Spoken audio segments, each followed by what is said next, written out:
तो फ्रेंड, जो कि यहाँ पर हम अमृतधारा में जो आपको बताया था, ऊपर जाके आपको वीडियो दिखाऊंगा जो कि यहाँ पर दिखाया हूँ, क्योंकि आवाज़ भी सुनाई नहीं दे रहा होगा। देख रहे हैं यहाँ से नीचे गिर रहा है, वहाँ आपको नीचे जाके दिखाया था, उस वीडियो पे आप देखे होंगे।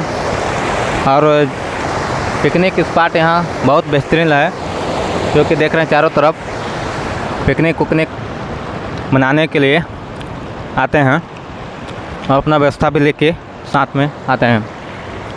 जो कि पानी वहाँ से बहते हुए नीचे गिर दे रहा है।